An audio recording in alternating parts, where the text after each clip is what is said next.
Boys and girls, this is the Undisputed Era. Adam Cole, Kyle O'Reilly.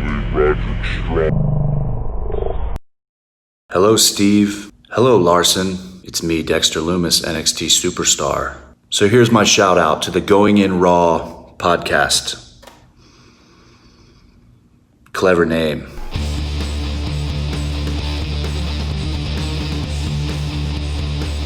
Hey, Friendo, Steve here. And Larson. And welcome back to Going In Raw, the only pro wrestling podcast you can be listening to right here at youtube.com/Steve and Larson. Available wherever podcasts can be found. And, of course, taped live at the Twitch, twitch.tv/Steve and Larson. Couple programming notes. Next week, of course, is holiday week. Woo, presents and stuff. On Wednesday, on the 23rd of next, well, number one, of course, we got TLC coming up this Sunday, so join us for that. We're going to be doing that on our YouTube, and then we're going to be doing our Twitch, our recap on Twitch. And then on Monday, it'll be normal, we'll do Raw. And then Tuesday, we're going to be back in the Impact Zone. Yeah. And then on Wednesday, we're going to be doing a live, we're going to do something special for the holidays.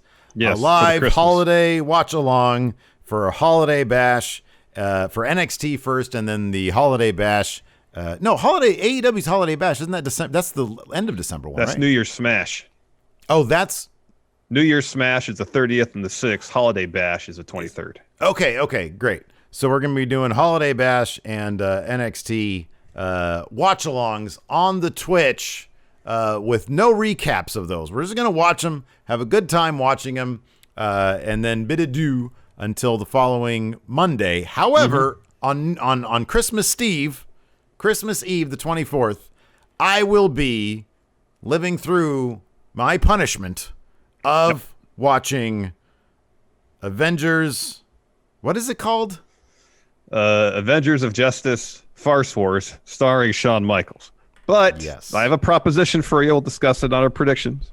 No, but we already discussed it yesterday on AEW, so reiterate for people who might not watch the Well, I didn't actually say it on the show during the recap. It was just in the pre-show. I didn't actually say anything about it. I was kind of saving it for predictions. Oh, okay.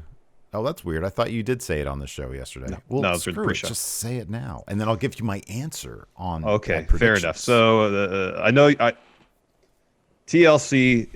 There's not a whole lot of intrigue, or I think a whole lot of high-level interest in the show. I want to add some stakes to make it a little more interesting for us as a viewing experience. So I propose to you this. You really wanted to watch Ben Affleck's Daredevil as your punishment. I really want to watch Green Lantern, and you tricked me. You said it was free There's on no Amazon trickery, man. Prime. It was when I checked, and then that changed. So you really wanted to watch Daredevil. I didn't feel that was punitive enough. Nonetheless, I put up for a vote to the Friendos during Impact stream that Avengers of Justice, Christmas Twister, Avengers of Justice won handily, got a majority of the vote. That being said, to add some extra interest in TLC, I offer this to you. If you win predictions, not only do you get Big Red back, you can watch Daredevil.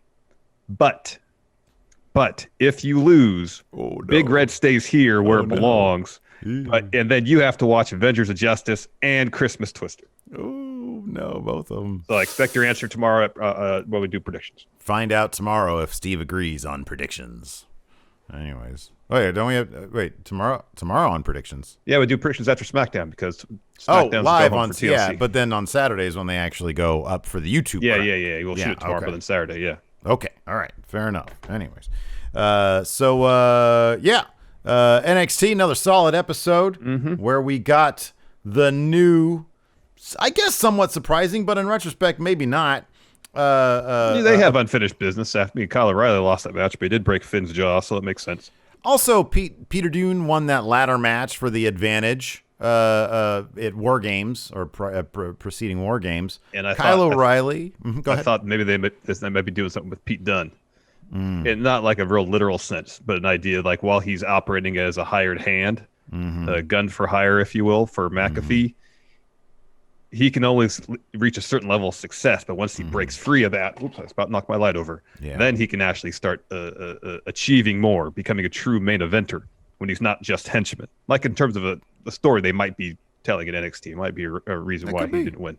Yeah, that could be. Yeah, it is kind of interesting. So Kyle O'Reilly is going to be taking on Finn Balor at New Year's Evil. They're really setting that up to be, a big sort of mini. I mean, they got type thing. Dexter Lumis hosting it. That's going to be very interesting. He doesn't really speak. Wade Barrett, Wade Barrett made that point. He doesn't even talk. How can he host a show? Good point, Wade Barrett. He's going to get Procreate. Was that the app that was called? Looked like he was on maybe Procreate. Yeah, perhaps. And he's gonna draw everything. He could do like the Michael Hutchins thing in that one NXS video, or I guess he was just ripping off Bob Dylan. Bob Dylan, in his video. Yeah, exactly. Yeah. So yeah, New Year's Evil. That should be a lot of fun. We're also getting Karrion Kross versus Damian Priest. Oh, by the way, I did confirm. You were totally right. Kross, his vehicle was the exact same as He didn't steal Damian Priest's car. I thought that would have been much cooler angle for them to tell he steals the car. Auto theft. Yeah. It's a great way to kick off a wrestling. I feud, kind of feel like Grand Theft Auto is below Karrion Kross. I'm surprised I never went with Grand Theft Auto as a wrestling motivation in Steve W. It really is surprising. You pretty much hit most other felonies, so right? I'm shocked that you didn't get to that one. One guy mowed down an entire other guy's family as motivation for I know, that's what I'm talking about. Yeah. That was here's the thing, in terms of like Karrion Kross's match last night, squash match, that was fun. Man, that's fun. Man. He's flexing everybody. You should read my Steve notes. Oh crap! I'm sorry, everybody, for on the Twitch side. I have to send out my Steve notes. You're so down on Karrion Kross. I think even if you put forth like really solid 3.5-star effort, you might be like, dude, wow, he really overachieved here. I wouldn't. I literally watched this match twice, trying to find. I don't even think he's got 5 moves of doom. He's got like 4. Hey man, what did the Giants say? It's easy to be one-dimensional when it's all that you need. I think you so want to like him that you're finding ways to praise his awful matches. I don't care if I like him or not. He is what he is. And if he's going around hitting Saito suplexes on everybody, I'm fine with that. His wrestling is so awkward and just like lacking in the fundamentals. I feel like if he was on Talking Shopomania, they'd be like, what is the deal with his footwork? Like that. Like, it's so bad. His Saito suplex looks really good, though. That's all I really care about. Saito suplex looks good. It's standard at best. Anyways, let's dive into it because I'll read my Steve notes verbatim once I get there. Because, dude, I want you because you keep on saying it's a small sample size with Kross. I want some sample. At what point is it not a too small of a sample size? Match after match, it's so unimpressive. I don't know. His Saito suplex is pretty good. Anyways, so it kicked off with Kushida and Leon Ruff taking on the Gargano Way. They now have a logo. They've got a hand. Can we do the Gargano Way hand thing, dude? Other one. Sorry. We can't look, though. We can't look. Okay. There we go. Yeah. There we go. The Gargano Way. So anyways, this is a pretty fun match. Austin Theory is I'm really starting to get into what he's doing. It's funny to see him standing next to Gargano. John. Austin Theory, I mean, I've always felt this way. He does have a really good look. That dude, he is jacked. He's a fun wrestler to watch. I enjoy, now that he's with the Gargano Way, some of the character stuff they have him doing. You know what? And going to the shorts is a step in the right direction.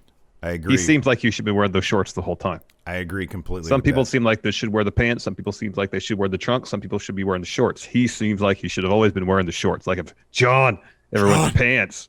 Yeah. Or if he had wore pants from the get-go, be like, this is weird. He just seems like a trunks wrestler. And I don't know what it is. I don't know what it is. Just when I envision gear on some wrestlers, I just have like a notion of what it should be.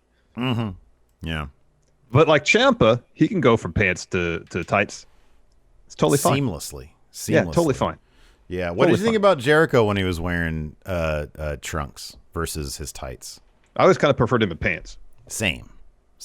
Yeah, I like the story that he told. I think it was in his book how the day he debuted Trunks in WWE, he ran into like Dean Malenko, and he just started laughing so hard. The greatest was like towards the tail end, right before, because he started doing pants. He started doing pants with the Painmaker, right? When he came to New Japan. Yeah. But towards his last thing with Owens, it was all tights. Yeah. Yeah, right. Yeah, it shorts. Was, Trunks. Yeah, Trunks. Yeah.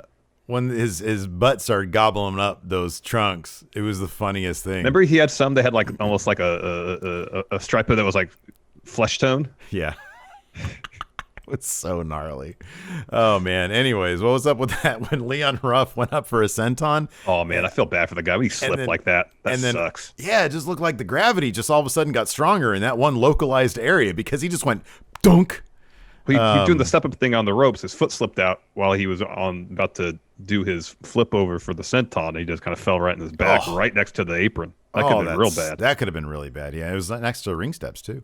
Yeah, that was bad. Anyways, he got up pretty quickly. That was pretty ugly. Theory hit a rack powerbomb on Ruff for 2. Leon Ruff hits his flying cutter, crucifix pin on Gargano, but Theory he didn't realize was a legal man.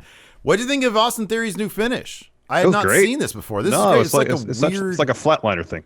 It's like a weird, like it's not a pump handle, but he still does something weird where he sticks his hand under a leg. It's like a single underhook, and he grabs the other leg and twists them around to a flatliner. It looks great. It looked great. Yeah, it looked really, really way awesome. better than a TKO.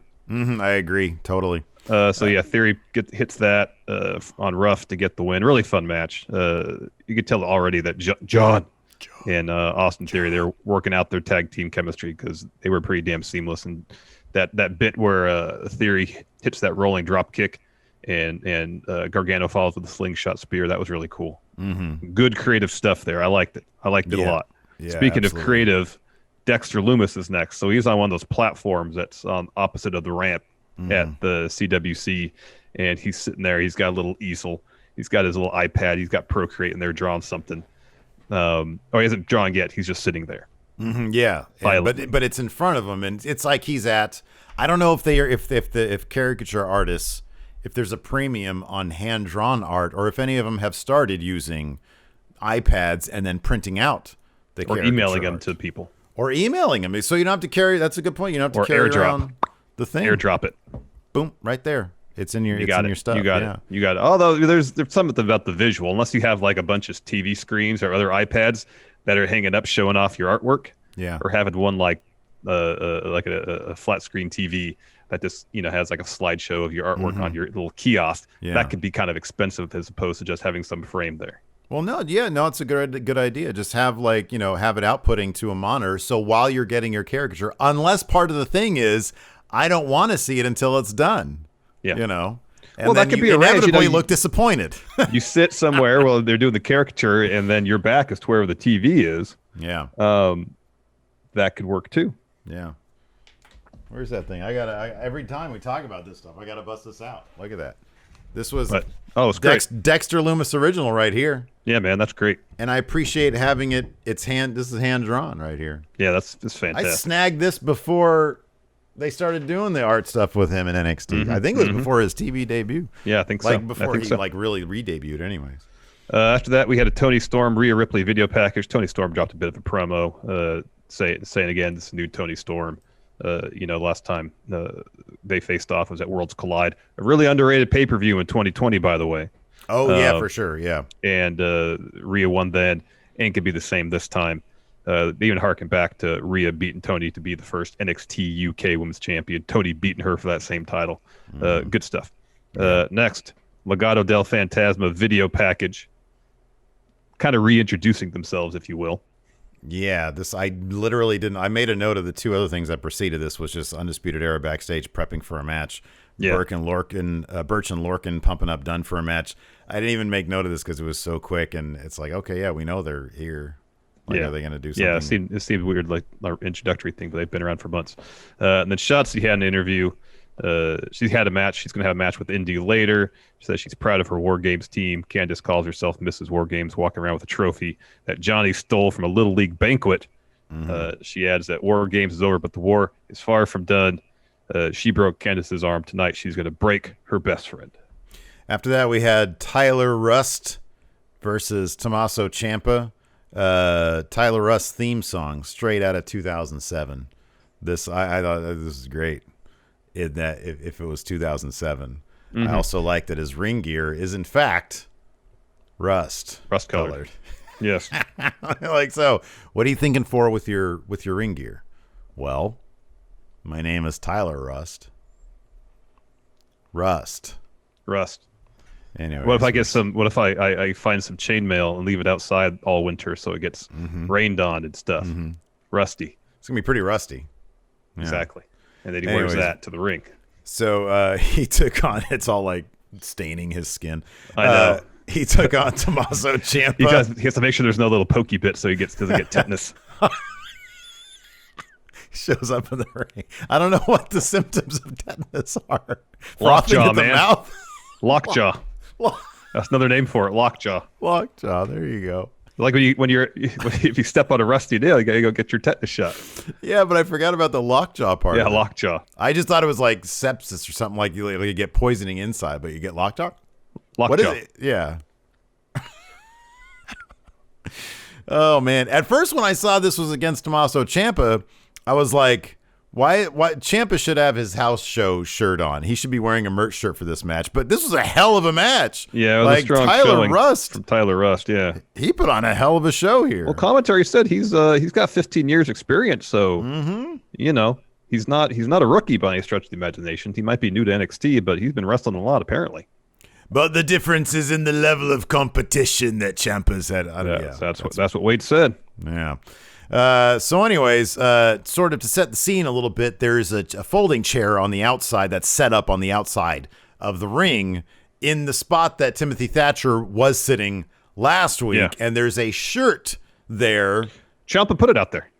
Oh, Ciampa put it out there. Yeah, okay. He set up the chair and then put the shirt over it. As commentary said, it's an invitation for Thatcher to come out. My bad. I missed that. Hey, Mr. NXT, not paying attention. Okay. So anyways, yeah. So Ciampa started off by schooling him in some wrestling.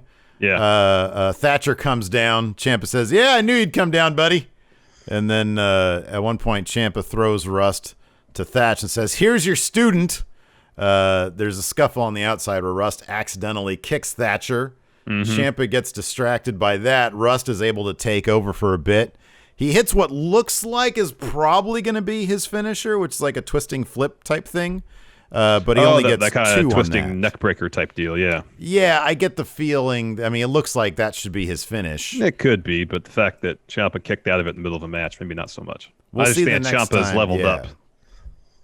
I mean, kind of a weird thing. Like, you're not going to debut a finisher against a guy who's going to kick out of it, but it also looked like a finishing move. It was a good looking move. Yeah.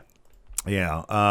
Anyways, in the end, Ciampa ends up hitting Willow's bell for 3. Yeah. And then as he leaves, Thatcher's still upset, being held back by the refs. He comes out and he's jawing at him. And Ciampa throws the shirt at him. Yeah. The Thatch shirt at him. After that, we had a grizzled young veterans video package saying no one had more momentum going into 2020. 2020. Pandemic happened. James Drake talked in this. Yeah, he did. Why is James Drake talking? We're number 1. Soon, they're going to be to be recognized as NXT Tag Team Champions. Number 1. Usual stuff. After that, Karrion Kross video package, hyping up his return. Get hype, Steve. Get hype. Anyways, they cut to during commercial. Malcolm Bivens would come down to ringside and was telling Tyler Rust, "You're a star. Come on, pick yourself up." They do a fist bump. They walk backstage together.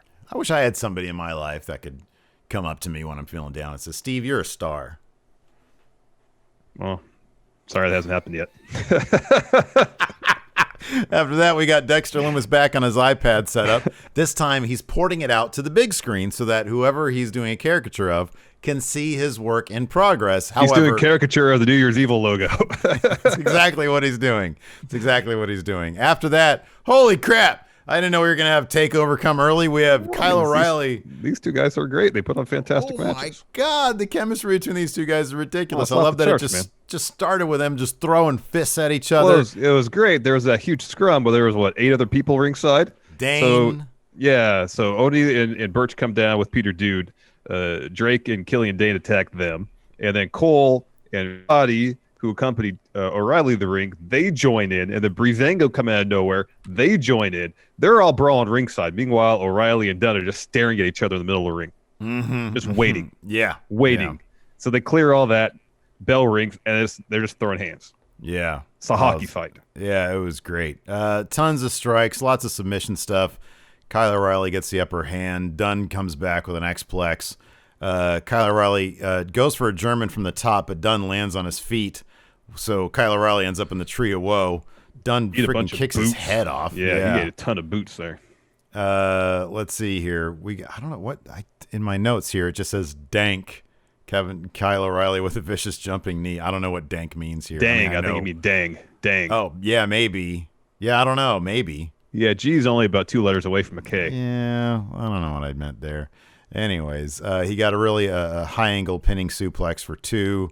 Dunne's mouth guard came out with the jumping knee, I think. Yeah, and then he goes for that. Kyle O'Reilly stomps his hand when he's going for that.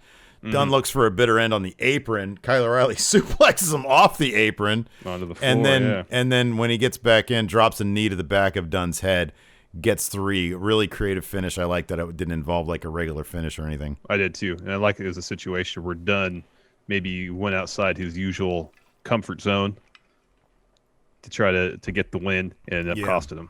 Just absolutely terrific. Brutal. Stuff, they beat the hell out of each other. It's a lot of fun. Yeah, absolutely.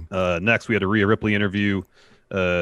She's asked about Raquel backing down last week, and Rhea says, yeah, she did back down last week at War Games. She had like 3 other partners. So, yeah, she can, act tough there. She says, I've known Raquel longer than most people think. She's completely different when she's by herself. Turns her attention to Toni, says they have a lot of history together. And she said she doesn't care if she's stepping in the ring with new or old Toni Storm. She's the same piece of trash. She's going to finish this once and for all. She called her a piece of trash. Same piece of trash. After this, we had a really cool Xia Li Boa vignette where the elderly gentleman was making Xia Li beat the hell out of Boa.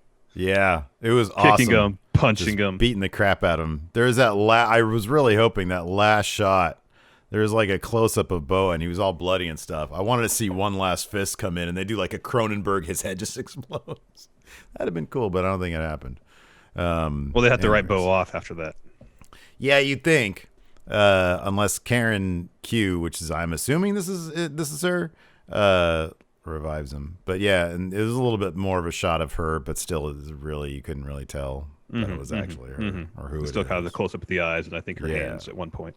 Yeah, but no, this is really cool stuff. Poor Boa. Oh man, he's getting destroyed. After that, 2 people who got kind of destroyed, Indy Hartwell and Shotzi Blackheart had a bit of a clunky showing here. A little bit. Even the finish seemed like it was off. Like, was that trophy supposed to break? Was the ref supposed to catch Indy hitting Shotzi with that trophy?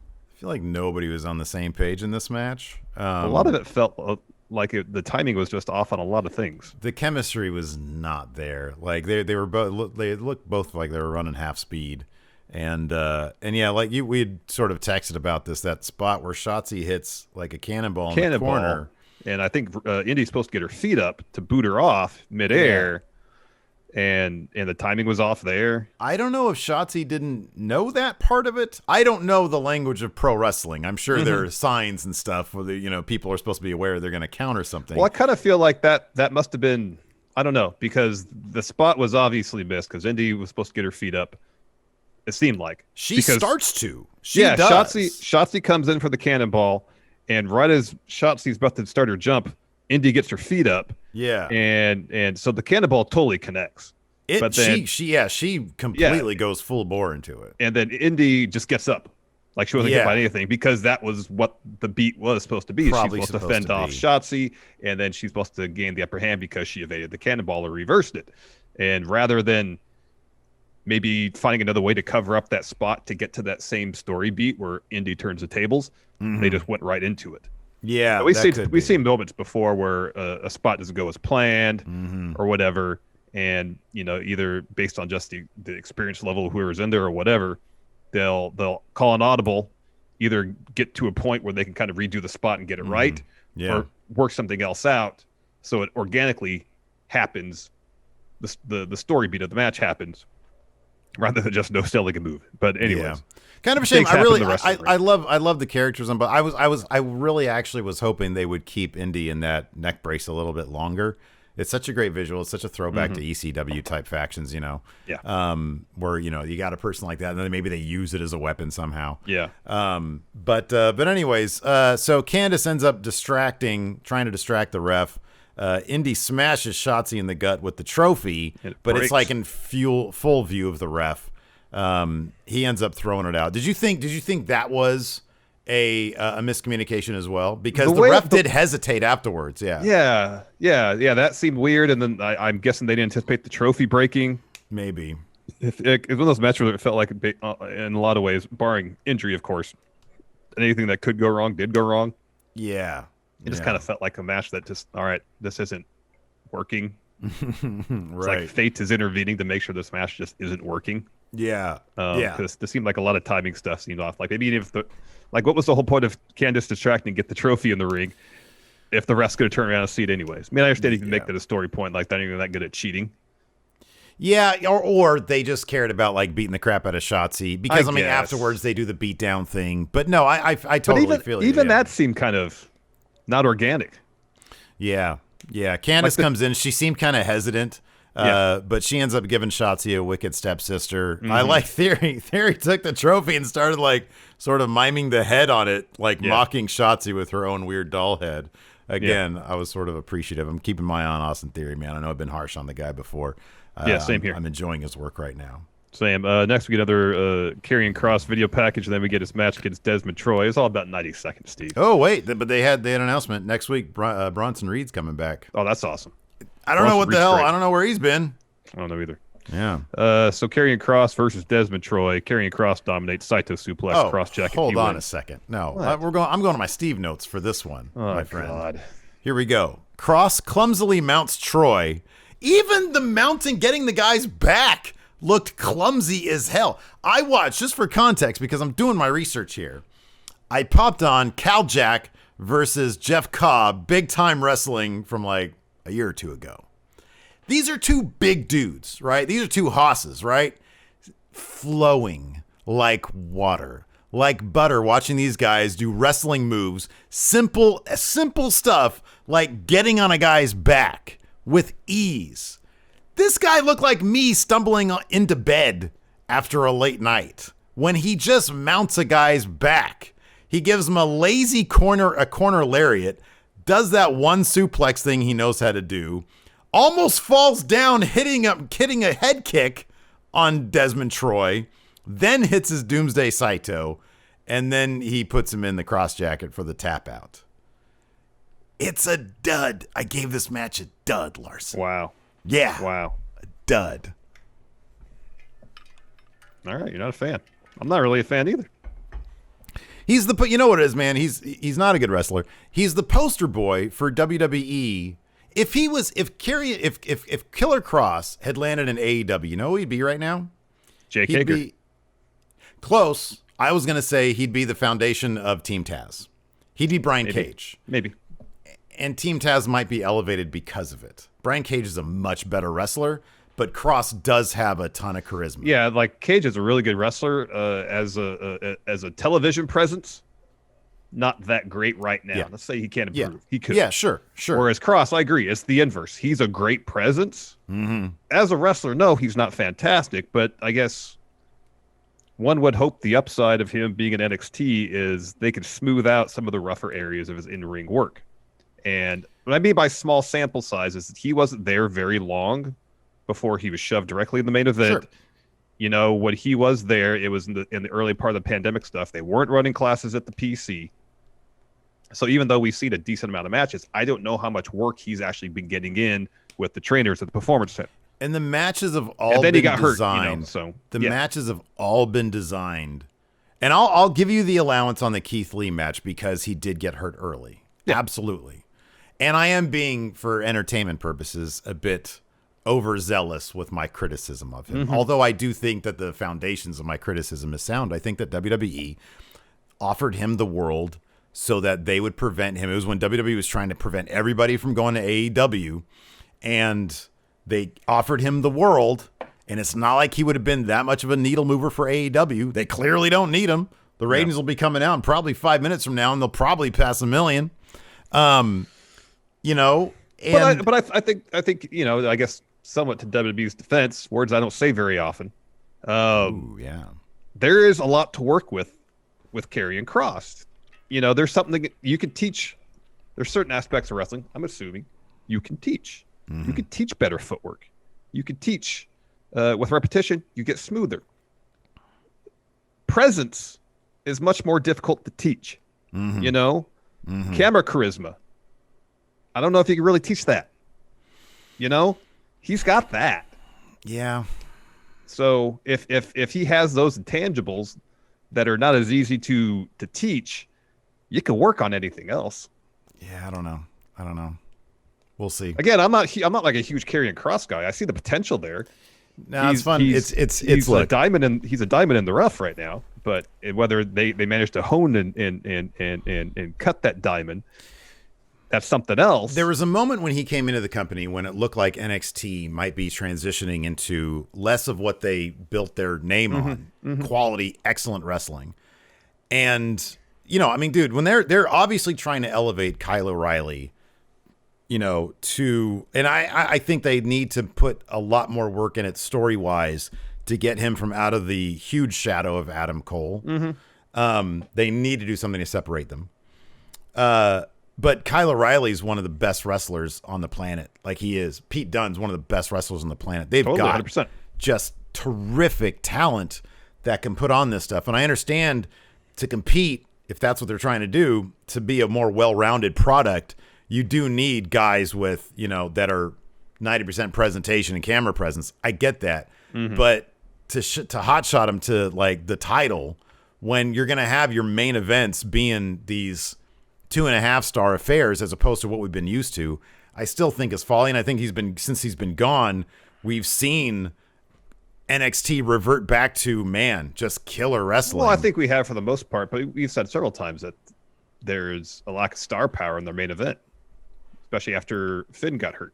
You know, for this whole stretch where he was off TV, it just felt like, okay, who's the main event? Adam Cole. They're purposely, and I understand that, taking him at the title picture because he had the belt forever. They're elevating Kyle O'Reilly. That takes time. The main event was severely depleted, and whatever Kross may be lacking in other categories, he brings star power. He does. Now, whether that's sustainable, given the pretty easily hold on, exposed, though. No, it is. And I said whether that's sustainable based on his in-ring performance is entirely something else entirely. Yeah. But then again, I don't think we've seen him under the full tutelage of the trainers at the PC because of the pandemic stuff. I don't know how many classes he's been able to take. I don't know how much work he's able to get against some of these best wrestlers in the world on a daily basis in the ring. The best guys are the guys who come in with a massive amount of skill and then they own obviously. it. Like, for example, who he's taken on because it was confirmed. He calls out Damian Priest for New Year's Evil, a guy who has been busting his ass, who can put on 4-star matches with anybody, Fun matches, who I has like the Priest a lot. same camera charisma as a Karrion Kross, and he's going to end up doing the job for this guy. Yep. I guess it'll be telling if this will be Kross's first real match since the bout. It's going to be a Keith good Lee, sample. where he separated his shoulder early. If he can get in the ring with Priest is one of the few guys in NXT that can match him size-wise. Whether they can get a compelling match or not. I suppose we could talk about this thing from WrestlingNews.co now, since it's kind of is pertinent to the conversation. So they're saying that Meltzer on Wrestling Observer Radio, and this is one of those situations where I'm not sure if this is information that was passed on to Meltzer or this is merely his speculation. Err on the side of this Speculation. could very well be speculation. He does that a lot, yeah. Yeah, he speculates a lot. Anyway, so this is what he said. This is, again, WrestlingNews.co. So this transcripts are courtesy of them. Quote, there's a lot of issues at stake, and one of them is that I think, so speculation in this sense, what has hurt NXT is that before with NXT, you would watch NXT and you would get the guys and women who are doing really good and who would get really excited, and you would get really excited for them to go to Raw or SmackDown and make a difference. Now I think the mentality is that no one is ever going to make a difference because they are all going to be misused. And so it's like, why bother to get behind anyone in NXT? Because it's either going to be Johnny Gargano, who is never going to leave no matter how great he is. He's never going to leave because they have already decided that a guy like Johnny Gargano can't be a star on the main roster, even though he's been a star in NXT and having great matches for a long, long time. Adam Cole has been in NXT forever and been over forever. Really, it's been years. A guy like that should be on the roster and a star. Brian James said, too bad he doesn't look like Karrion Kross. I think that mentality right there is part of the problem. As much as Karrion Kross gets pushed and as much work as they do on his entrance, the fact is that Karrion Kross is not as over as Adam Cole. But in their mind, Karrion Kross is a potential star. Adam Cole is an NXT guy.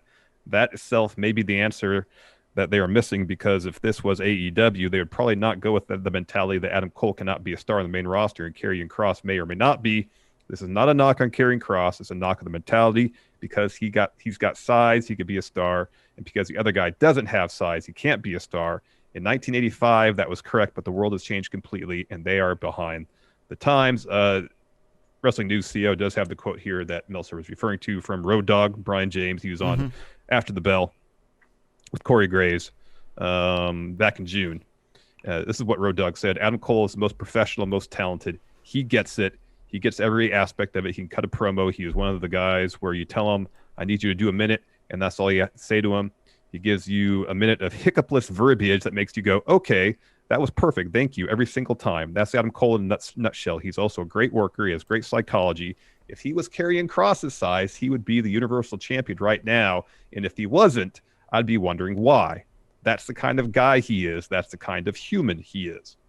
Yeah. And I'm sure we see on the main roster them embrace a wider variety of wrestlers than had been the case in the past. Mm-hmm. You know, even as early as like the mid-aughts, it was all these huge, super muscular dudes they were bringing in. Then you got guys like Daniel Bryan coming in. You got CM guys Punk, like CM Punk, Kevin Owens, Finn Balor. Yeah. Well, Finn is in really good shape and he's muscular. He's not 6'5". He's a cruiserweight, yeah. He's 5'10", I think. I think he's my height. Mm-hmm. You know, and we see a wider variety of talents than we have at any probably time in WWE's history. And I wonder at certain instances if there's, in Vince's mind, he reverts back to the previous idea. You see a guy who's 6'5" and 270 pounds and has good camera presence, and maybe the mentality is, well, he's got it. Yeah. In terms of the television presentation, we can work on everything else. Yeah. And I think I think Kross is a perfect main roster guy. I really do. And God, I really think that he should debut in the Rumble. I think that'd be fantastic. Mm-hmm. Yeah, I mean, here's the thing though. If the case is, and I think that Meltzer is, I think he does have a point in that the fans' perception of NXT, and I know that there are plenty of diehard NXT fans out there. I consider myself a big fan of NXT. I really like it. However, I totally understand that WWE can't have it both ways. NXT for a period was the place where they would have eras. You know, you would have that great era where it was like Aleister Black and Ricochet and all those guys. And, you know, preceding that, you had like a Kevin Owens era. You had a Sami Zayn era. You had, you know, everybody had their time where it was famously, this is my NXT now, right? Yeah. Yeah. Well, now it is difficult to get, it is more difficult, I'd say, because you see these people built up and you think, okay, well, nowadays they're going to end up Aleister Black, which is the perfect example of a guy who had all the potential in the world get shoved into a room for a year and just get completely buried on main roster. Bob Roode, same story. Shinsuke Nakamura has never been used nearly to his potential at all. And the list is endless. It really is. And there's plenty of people who have had decent main roster careers from NXT. Kevin Owens, Finn Balor. Even like I still think that Keith Lee is going to end up having a pretty darn good career. His rollout hasn't been great, but it hasn't been as bad as Aleister Black's was, or Bob Roode's, or any number of people. Asuka, most dominant champion in NXT history. She's doing pretty darn well for herself. She is now. Her first, 6-8 months on the main roster wasn't compared to what it should have been. You're absolutely 100% right. And so the excitement of, man, we get these short-lived eras where they just do killer work. They have these great takeover matches, and they move on to big stuff. Then they graduate to the main roster and do huge things. That's over. That's done with. The problem is, because NXT is still a developmental promotion, it's still a second-class brand in the eyes of Vince McMahon. It ends up being a knock on guys like Gargano, who I would love to see the way debut as a faction carrying through onto main roster, where you have guys like Sami Zayn, Daniel Bryan, who'd be amazing, Gable, amazing matchups for Gargano and those characters, and they can continue on their story on a bigger platform, because NXT isn't going to have a bigger platform. They're not involved in the Survivor Series anymore. They don't have WrestleMania matches. No. And the issue is that there's zero continuity between NXT and the main roster. Yeah. It hasn't been for a long time. By and large, whatever you do in NXT is forgotten about by the time you get to the main roster. Sometimes they turn on a dime. Look at Gargano. Gargano is like one of the most relevant things in NXT right now, which is great. But it's, and I know Ciampa's in something decent right now with Thatcher, and I think they could creatively find stuff for him, but I don't know. NXT is in such a weird spot that they don't get the full-throated support of WWE, and yet they don't treat their guys all that great when they do graduate to main roster. I mean, if you want to see how NXT is considered in a nutshell by Vince, put NXT on its own night. Mm-hmm. It could do pretty darn well. The wrestling's good. There's some good characters, some good creative, but he's more content to use NXT as a means to potentially siphon viewers away from AEW, as opposed to letting it stand and succeed on its own. Mm-hmm. Well, just the fact that, like, at any given moment, and Triple H has made this clear, and usually it's subtextually, but it's totally clear that he's not privy to, like, call-ups. They just pick him out when they want him. And so they can throw those plans into disarray, whatever plans they might have for people in NXT, because Bruce and Vince have this thing, well, we need a guy, so we bring him up. And who cares what his story was in NXT, And we've talked about this endlessly, and that's one way they are completely leaving fans out, because, fans of WWE, if you want to get them into NXT, treat their main roster call-ups from NXT like they're a big deal, because then you'll want to know where they came from. You want to know the origin stories, Yep. So, yeah. Anyways, after that we had an interview. Getting back to the review, Swerve, in a nice looking suit, sort of down in an interview, downplays the no selling of the handshake, says he has a rematch next week. It'll be different results. He leaves. Everrise comes in, the best AEW tag team, not an AEW, and they announced they were able to politic their last match, stricken from the record. Or so they say. So they are still undefeated. So they say. And Mackenzie said, well, do you guys want a rematch then with Imperium? Because you guys were beat, like, in the middle of the ring, and or Grizzled Young Veterans, whatever. And then who's the more rambunctious one? Martel. Martel says, "Do you have a problem, Mackenzie? Do you want to take a swing?" Yeah. Then they end the Chase interview. Parker was like, "We don't want a rematch. We just want to have our voices heard." And then he says, "Everrise rules." Yeah. After that, Loomis, via his art, his caricature, reveals that he is the host of New Year's Evil. Mm-hmm. Then we get a Finn Balor promo talking about facing Kyle O'Reilly at New Year's Evil. Said Kyle O'Reilly proved he was a main eventer at TakeOver 31. He broke Finn's jaw, but he still lost. And Finn says at New Year's Evil, it's not going to be Finn versus Kyle 2. It's going to be Finn versus Kyle, the end. Oh, wow. The ratings are in. Uh-huh. NXT did pretty well. 766 to AEW's 806,000. Huh. Never mind. They didn't break 1 million. No, I wasn't sure if they would. Yeah, you never know. So that's pretty interesting. Yeah, it's pretty close. Yeah. Yeah, the That's your demo main is event. like the demo is way off. It's 3rd in the demo versus 34th in the demo. It's kind of funny how like you're only 40,000 viewers away, but you can be so far behind in the demo.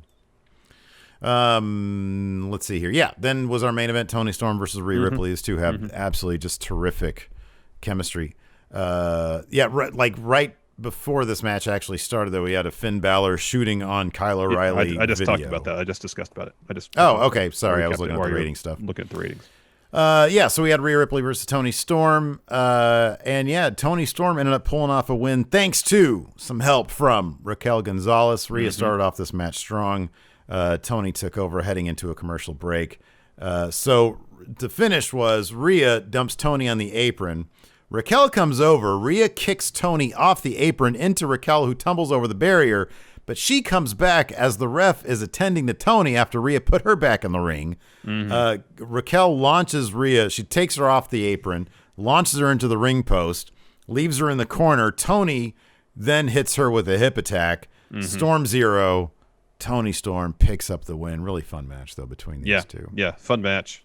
Gives Toni a much-needed win. More heat for this Rhea Raquel showdown that's probably going to happen at New Year's Evil. I'm curious to see if they had some sort of stipulation in this bout, too. None of the other matches have like stipulations, so this would be a good. Yeah, that could be something. Yeah, loser leaves NXT. They haven't done that in a while. Yeah, that's what I was thinking. Yeah. Let's answer some questions. Yeah, sounds good. Down to Luck with the sub. Thank you very much. Says a watch along on Twitch. Take my money, sir. Thank you. Down to Luck. Yeah, no, I'm looking forward to that. Should be fun. See how it goes. I've been really enjoying all the watch-alongs that we've been. Yeah, same. Patrick Oliva asks, "Is Impact a clip show the next 2 weeks?" Somebody mentioned that last night. I forgot to bring that up to you. That's right. Yeah, I think Impact's a clip show. We'll see. We'll scan the landscape. Yeah, no promises, I guess, on next Tuesday. Yeah, if it's a clip show, if there's no new content, then probably won't do it. Not down for that, man. Sad Crag with the sub. Thank you very much. 8 months. We've been on Twitch for 8 months. Wow. It was like yesterday. Alex Foster, what's Zach Gibson's ceiling? He says, particularly once crowds can safely come back. Sorry, who? Zach Gibson. Oh. You can see a lot of shoes off. His ceiling is number 1. Exactly what of? I don't know. But it's always Orlando's. Number 1. Nicholas Grosskirth, do you think WB offered Kross the Moon to sign Scarlett? I wonder if she's going to wrestle. I hope she gets in the ring. I think that you take a look at them and you see Star written all over them. That's what I think. I don't think that they got one just to get the other or vice versa. I think they took a look at them, said, what a great package this is, and then they signed them. And then NXT's done everything right in terms of the packaging. Like the entrance, the presentation. It's money. It's money. Yeah. I mean, I've seen it so many times that the impact's worn off. I understand that part of it. But the first time they did their entrance, I mean, the lip syncing thing I was never that huge into. It seemed kind of goofy. But apart from that, the whole entrance is these two people are stars. It looks great. It does. It looks phenomenal. Great. The first time, you're right, though. The first time I saw it, I was like, holy crap. And then, he sort of clunks around the ring, and it's like... Well, you see it so many times, the impact just wears off, It's just so Glacier. Hey, man, Glacier had a great cryonic kick. He didn't look like he was falling over when he would hit people with kicks. No, man. Captain Danes, thank you for the sub.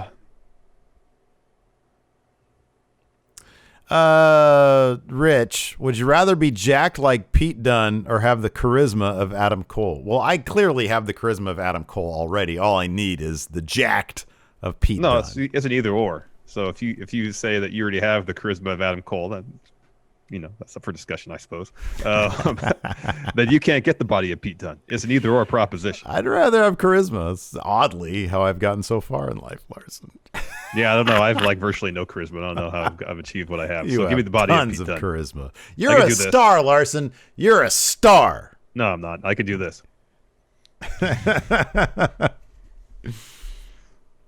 Vermilion, is it just me, or does Matt Martell from Ever Rise look like a long lost Young Bucks brother? He does. He could be a does. Jackson, yes. He looks like the goofy, clownish Jackson.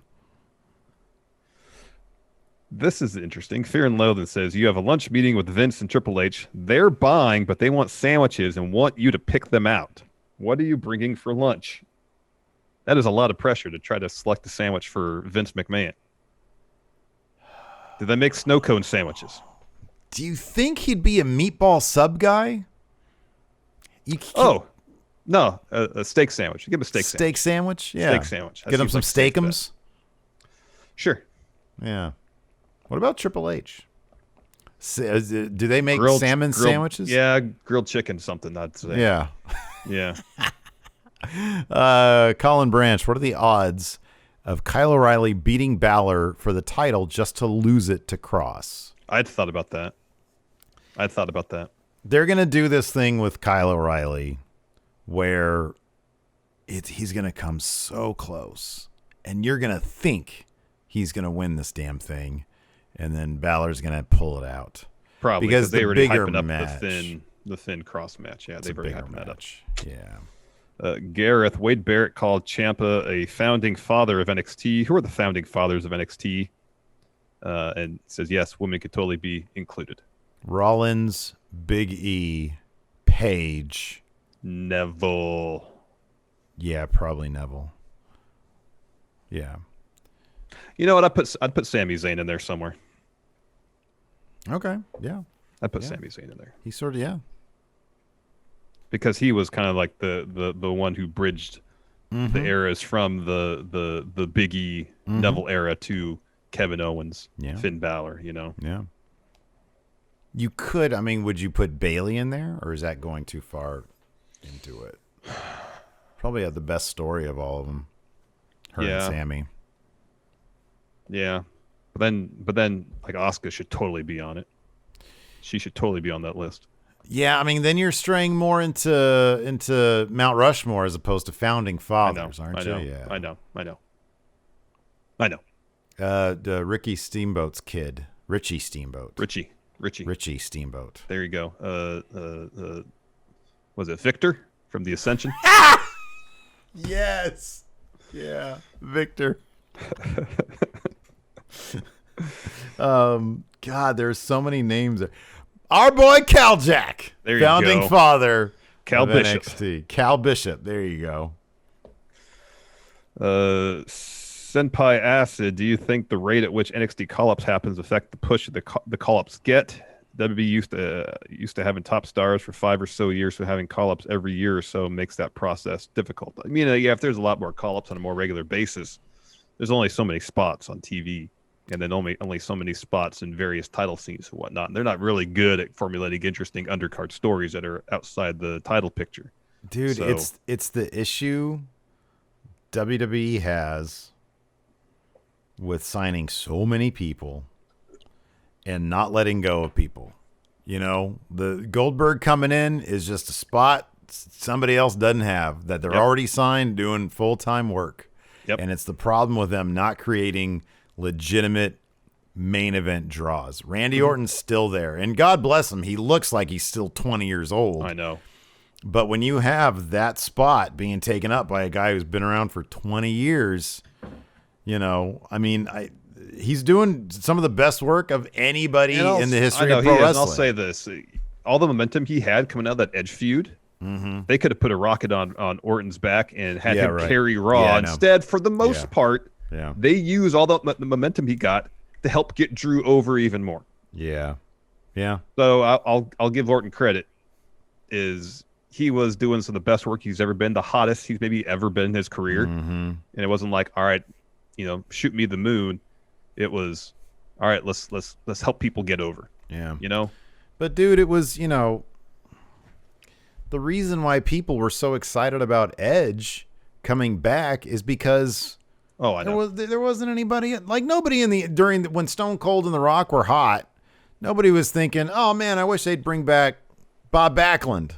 Yeah. You know, or whoever. I can't wait for Ultimate Warrior to come back. Yeah, I mean, I know everybody was in WCW, so like you could see most of those people still. Yeah. But nobody was really pining for that. That's what I still say. In '98, when Hogan had that ridiculous contract renewal with WCW, that he had no leverage. What was he going to do? Go to WWE? Oh, they weren't going to sign him.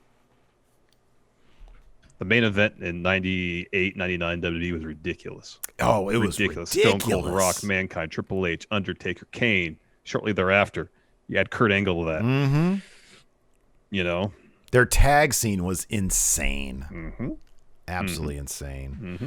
And, you know, WWE has the best roster probably in history. I mean, up, down, across 3 brands. In terms of the level of talent, yeah. The level of in-ring talent is off the charts. Off the chart. I mean, look at NXT's women's division alone. It's ridiculous. It's obscene. There's at least a dozen people under WWE contract right now that could be huge mainstream crossover stars. Yeah. And they don't do anything.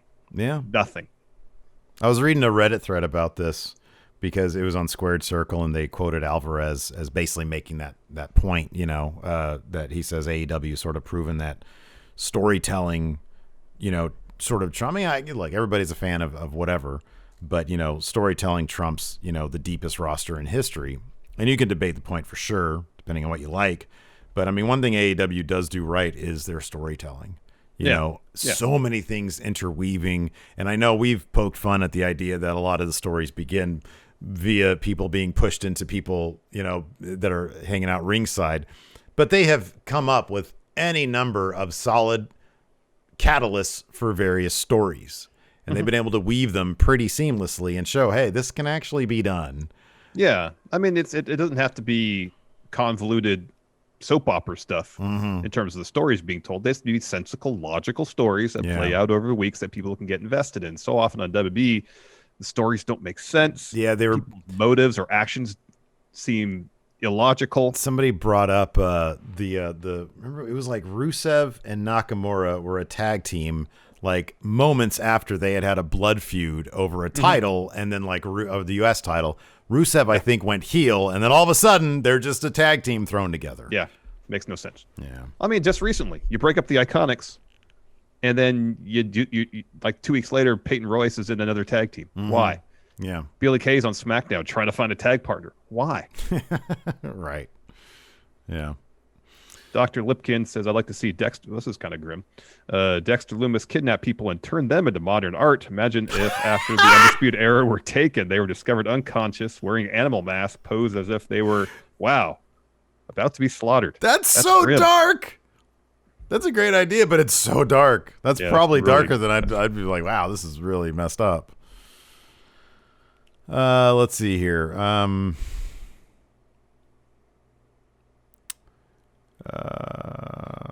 This is an interesting question. I'm just trying to do something. I know the pay-per-view was past, but a War Games match. Future versus the past. That's a cool idea. Yeah, so Steve, you get the men, 4-on-4, future versus past, and I get the women. So let's just do it in NXT. So I guess anybody who's ever been in NXT can be on the teams. Okay. 4v4. You're going to win this on the women's side. If you have the past, whoever has the past. I have the future and you have the past? No, you have the men. I have the men. Oh, I booked the men's match. Okay. Yeah. Okay.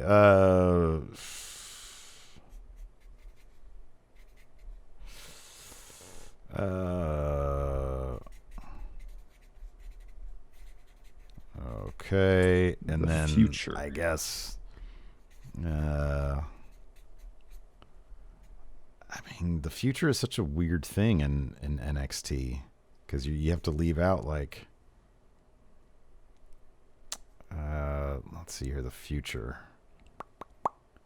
I know it's like where do you delineate between the future and the present? Is Ciampa the future NXT? No, I don't think so. I mean, I can make the case that Rhea is the present and also the future of NXT. You know. Yeah, there's a lot of people who are like Adam Cole's been there for a long time. I'm just gonna do this. This is War Games. Yeah. Okay. Got my men's match.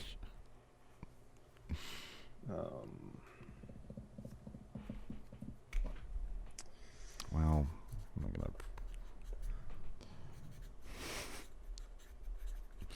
Oh dear. Here we go, and do this, and yeah. Mine's. I wanted to go jokey with mine, but I didn't. All right. What do you got? All right, so the pass is easy. Finn, Joe, Nakamura, Owens. Okay. The future, Kross, Priest, McAfee, and Reed. McAfee. People love Pat McAfee. All right. For the past, I got Charlotte, Bayley, Sasha. And if this is going to happen soon, it has to be Asuka. If not, then Becky. Yeah, okay, yeah. That's the past. Future, Raquel, Rhea, Shotzi, Toni Storm. That's good. That's really good. Yeah, with NXT, with the women's division, you have a bounty when it comes to the future. Because, they're all going to be huge. The Rain Trigger, this is a good question. Why do people give Cena so much slack for the setup of the springboard stunner when the Cody Cutter takes more to set up? Because Cena's looks lame. If it was a cool setup. Talk about clunky. Talk about clunky. Yeah, that was clunky as hell. Cody's looks really cool. was. He does doom, doom, doom, and he flies heck of far. Cody's is great. I think Cody's cutter looks great. Cody's is all right. Cena looked goofy. Yeah, he looked goofy. Cody's is all right.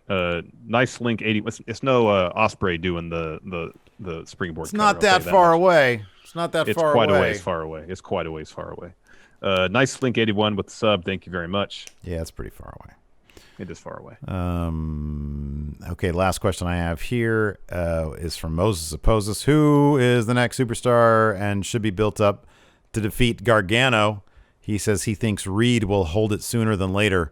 I don't know what held him up for the past couple of weeks if he was battling an injury or whatever, but Bronson Reed is completely 100% the answer. That'd be a good choice. Or Kushida. Yeah, that'd be interesting. I at least want to see a program between Kushida and Gargano. I think that'd be great. Mm-hmm. Cross-face chicken stain. The last question I got over here. Which wrestlers, men, women, or tag team would you have jump brand to brand to help build each show? So let's do one 3-way trade involving anybody that would improve the lot of everybody. Clearly, we know the first move here. Karrion Kross goes to Raw. Oh, I was going to say Kevin Owens goes to NXT, but let's take both of those. Well, I said we'll do one 3-way deal to improve all shows. So we got Kross to Raw. Yeah, right. Kross to Raw. Owens goes from, he's on SmackDown. SmackDown to NXT. To So NXT. you can send someone from SmackDown to Raw. SmackDown to Raw.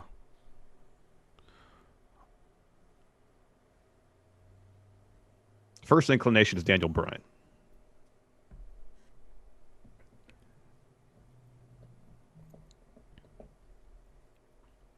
Who was on SmackDown? Baron Corbin. No, don't do anything. I mean, look, if Raw is just going to be my Monday night of misery, where are you sending Kross? You're sending Kross to... Kross goes to Raw, from NXT to Raw. So Owens we have to goes send... from SmackDown to NXT. We have to send from Raw to SmackDown. Sorry, yes. Raw to okay, SmackDown. okay. Yeah, got it backwards. Sorry. Okay. Okay. Not going to be Drew. Oh, Keith Lee. Oh, that's good. Yeah, Keith that's Lee. good. Keith Lee should be Keith Lee. That's a good one. Keith Lee. That's Man, good. imagine a feud between Keith Lee and Roman Reigns. Imagine a feud between a heel Keith Lee and Big E. That's meat. A lot of potential there. That's a lot of meat right there. Yeah. Mm-hmm. All right. Anyways, that's going to do it for us today. Thanks everybody for joining us. We appreciate it for tuning in. Today's Thursday. Game time decision on whether or not I'm due Unsolved Mysteries because I want to get back into that. It's a lot of fun. And then tomorrow is Friday. So we got SmackDown tomorrow night. Is that the deal? Yep. Okay, cool. Right on. I like SmackDown. Thanks everybody for joining us. Till next time, we'll talk to you later. Goodbye. Help support Going In Raw today by becoming a Friendo Club TV member. You'll get access to new bonus episodes every week, including Friendo Club Arcade, Live Power Rank, Vintage 10 for the Wins, and Ask Steve and Larson. Get access to Friendo Club TV today by becoming a $5 and up patron at patreon.com/Steve and Larson, by throwing us a sub at twitch.tv/Steve and Larson, or by clicking join at youtube.com/Steve and Larson.